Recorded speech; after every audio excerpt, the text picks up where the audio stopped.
Meet 34-year-old Katko Sise, a teacher, a footballer, and a war survivor. Katko was just a child when the Leonean civil war tore through communities, leaving behind devastation and despair. In the conflict, he lost a limb in Potloko district, a brutal reminder of a war that ended over 2 decades ago. At night, the rebel attack we right inside we home. So we try for run. The rebels attacked us in our homes at night. At that time, I was only 6 years old.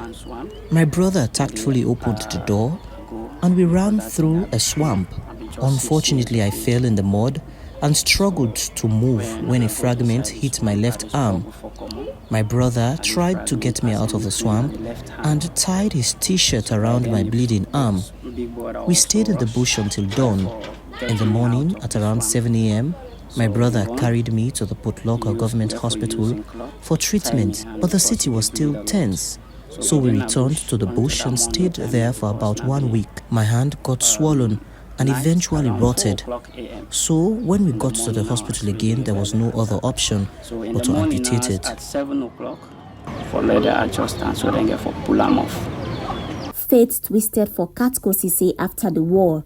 The St. Joseph's Fathers, a charitable and philanthropic organization, picked him up, nurtured him, and schooled him in an orphanage and disability home. He still resides at the camp erected by the organization, which hosts about 19 houses in Jowtown, Waterloo. He strived to acquire higher education, coupled with a computer course. Yet, despite his unwavering dedication in the classroom, impacting and shaping minds, Katko has been teaching without being on a government payroll for over 13 years. Actually, I not get no support from the government since I began teaching. I have not received support from the government from childhood until now.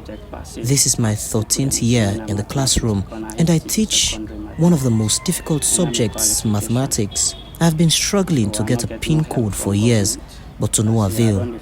However, with God, all things are possible. Now from the government, but with God, all things are possible.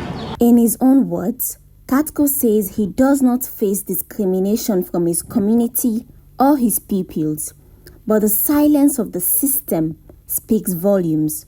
For a man who rose above his circumstances, who continues to serve and inspire, the absence of institutional support is its own quiet injustice. Since 2012, we then give a small help to the disabled. Since 2012, when the government offered help to people with disabilities, much has not been seen in terms of reparations. The help that was given was not enough for their upkeep. Many of us, especially the aged, struggle to sustain our lives. They are most times on the streets begging.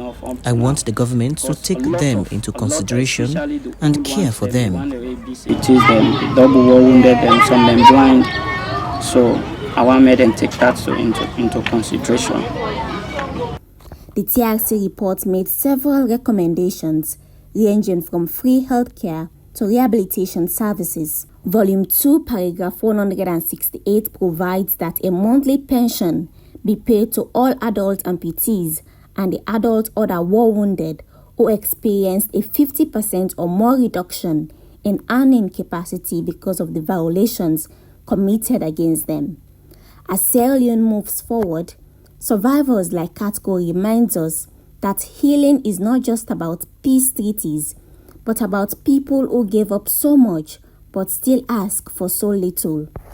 This story is brought to you with support from the Africa Transitional Justice Legacy Fund through the Media Reform Coordinating Group under the project Engaging Media and Communities to Change the Narrative on Transitional Justice Issues in Sierra Leone. Memona Tosuma, AYV News, Freetown.